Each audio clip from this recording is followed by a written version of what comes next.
BC సంక్షేమ సంఘ రాష్ట్ర వర్కింగ్ ప్రెసిడెంట్ కొలకచర్ల శ్రీనివాస్ గౌడ్ గారు మనతో పాటు ఉన్నారు. సార్ యాక్చువల్లీ ఇప్పుడు ఏమైతుందనంటే ఇప్పుడు బీసీ రిజర్వేషన్లు అని అంటున్నారు. ఓకేనా? ఇప్పుడు ఇంత సమావేశమైంది. అన్ని ప్రతిపక్ష నాయకులు, అన్ని పక్షాల నాయకులైతే సమావేశమయ్యారు. కానీ ఎవరికి వాళ్ళు మేము బీసీ రిజర్వేషన్ల గురించే ప్రయత్నిస్తున్నాము అని చెప్పేసి అంటున్నారు. ఎవరు ఏంటి అంటే మేము ఆపటానికి కాదు, మేము రిజర్వేషన్ల గురించే ప్రయత్నిస్తున్నాము. ఇంతకుముందు సర్పంచ్ ఎలక్షన్స్ అప్పుడు కూడా మేము ఇస్తాము అని చెప్పేసి, కానీ దాన్ని ఊసే లేదు.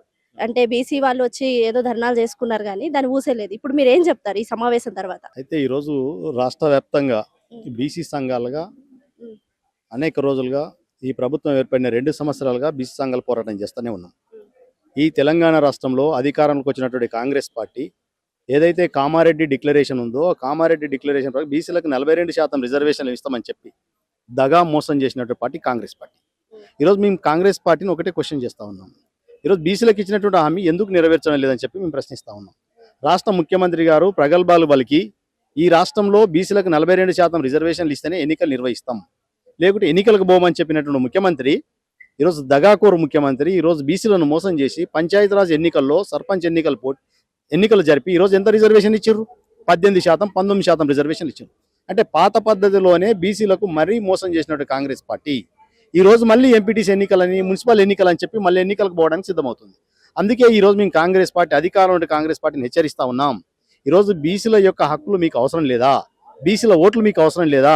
బీసీలను దగా కోరి మోసం చేయడానికి ఈరోజు కాంగ్రెస్ పార్టీ ఉన్నదా అని చెప్పి ఈరోజు మేము ప్రశ్నిస్తూ ఉన్నాం. మరి అదే సందర్భంగా ఈరోజు ఎందుకంటే 42% రిజర్వేషన్ల కోసం మేము పార్లమెంట్ పోతాం, పార్లమెంట్లో బిల్లు పెట్టాలని చెప్పి ఈరోజు ప్రగల్భాలు పలుకుతున్నటువంటి కాంగ్రెస్ పార్టీ మీ జాతీయ నాయకుడు రాహుల్ గాంధీ గారు పార్లమెంట్లో ఏం పని చేస్తున్నారని చెప్పి మేము అడుగుతా ఉన్నాం.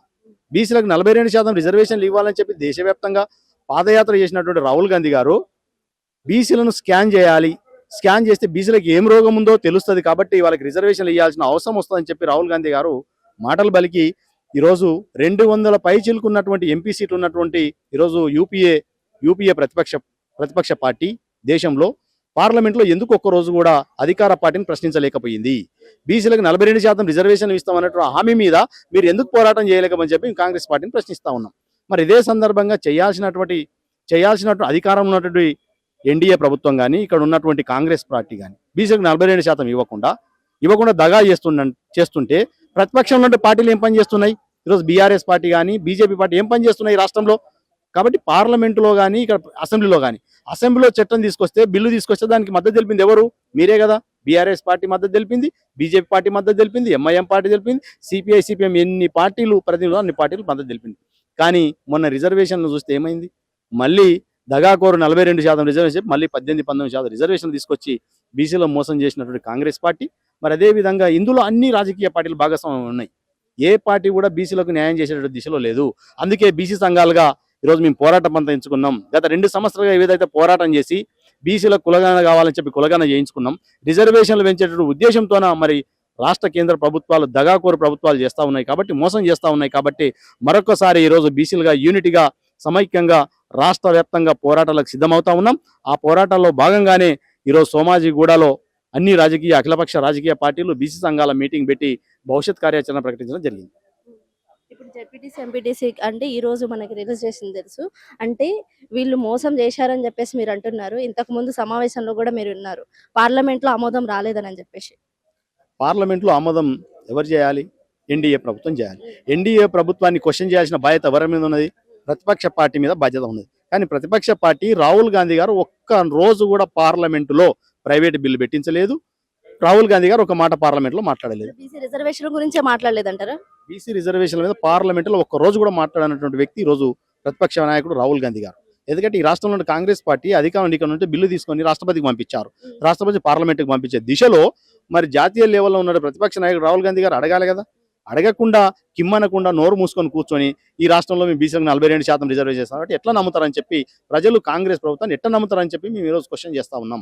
కాబట్టి ఈ కాంగ్రెస్ పార్టీతో పాటు మిగతా ఉన్నటువంటి బీజేపీ కానీ బీఆర్ఎస్ పార్టీ కూడా అందరూ సమిష్టిగా బీసీలకు న్యాయం చేయాలనుకుంటే 42% రిజర్వేషన్లు ఆమోదం పొందాలనుకుంటే అన్ని పార్టీలు దేశవ్యాప్తంగా ఉద్యమం తీసుకురావాల్సినటువంటి ఆవశ్యకత ఉన్నది. అందులో భాగంగానే ఈరోజు తెలంగాణ రాష్ట్రంలో జనవరి నెలలో మహాసభలు పెడతా ఉన్నాం.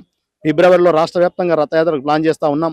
ఈ విధంగా బీసీలను చైతన్యం చేసే కార్యక్రమాలు తీసుకొని కేంద్ర రాష్ట్ర ప్రభుత్వాల మీద పోరాటం చేయడానికి బీసీ సంఘాలు సిద్ధమైతే ఉన్నాయి. తెలంగాణ ప్రజలకు ఏం చెప్తారు? ఈరోజు తెలంగాణలో ఉన్నటువంటి బీసీలకందరికీ కూడా మేము విజ్ఞప్తి చేస్తా ఉన్నాం. ఈ రాజకీయ పార్టీలు నమ్మొద్దు. అన్ని రాజకీయ పార్టీలు అగ్రకులాల రాజకీయ పార్టీలే. ఏ పార్టీ కూడా బీసీలకు న్యాయం చేసే దిశలో లేదు. కాబట్టి బీసీలం అందరూ కూడా సమైక్యం కావాలి, ఒక యూనిటీగా రావాలి, చైతన్యం కావాలి. మనమందరం చైతన్యమై మన ఓట్లు మనం వేసుకొని మన వర్గాలను గెలిపించిన బాధ్యత మన మీద ఉన్నది. కాబట్టి ఏ ఎన్నికలు వచ్చినా బీసీ అభ్యర్థులను గెలిపించుకునే విధంగా మనం అందరం కూడా పోరాటం చేయాలి. ఆ విధంగా చైతన్యం కావాలి. ఈ రాజకీయ పార్టీల భరతం పట్టడానికి మనం అందరం కూడా సిద్ధంగా ఉండాలని చెప్పి కూడా మేము విజ్ఞప్తి చేస్తా ఉన్నాం.